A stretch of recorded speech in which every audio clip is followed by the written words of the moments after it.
প্রিয় ভিউয়ার্স, আসসালামু আলাইকুম। আমাদের কৃষি ইউটিউব চ্যানেলে সবাইকে স্বাগতম। আশা করি সকলে ভালো আছেন। আলহামদুলিল্লাহ, আমিও ভালো আছি। তো প্রতিবারের মতন আজকে একটি ছোট্ট ভিডিও নিয়ে আপনাদের মাঝে আসলাম।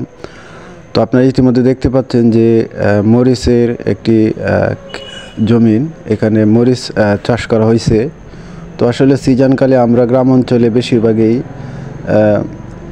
বিন্দু মরিচ চাষ করে থাকি। তো বিশেষ করে আমাদের অঞ্চলে বা আমাদের এলাকায় বিন্দু মরিচের চারা রোপণ করা হয় বা বিচি জমিনে ফেলানো হয়। তো এখানে ছাই দেওয়ার উদ্দেশ্য হচ্ছে, আপনারা যদি জমিনে ছাই ব্যবহার করেন তাহলে মাটি উর্বরতা বৃদ্ধি পায় এবং জমিনে ঘাস কম হয়।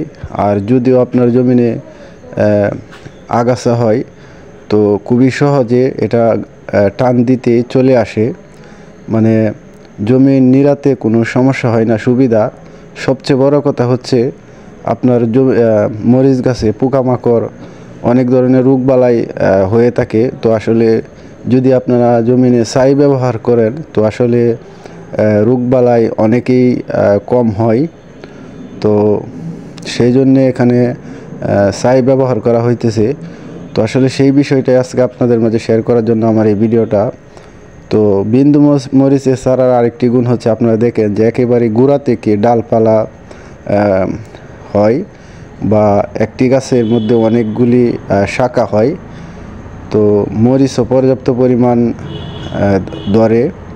তো আপনাদেরকে আমি পরামর্শ দিব, যারা সিজনকালে গ্রাম অঞ্চলে মরিচ চাষ করে থাকেন তো অবশ্যই বিন্দু মরিচটা চাষ করবেন। এটা খুবই ভালো ফসল পাওয়া যায় এবং চারারও অনেক দাম কম থাকে।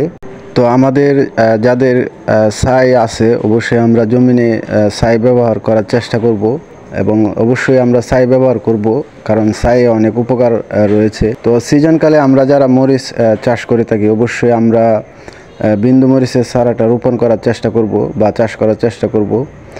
তো আজকের মতন এখানে বিদায় নিচ্ছি। সকলে সুস্থ থাকবেন, ভালো থাকবেন।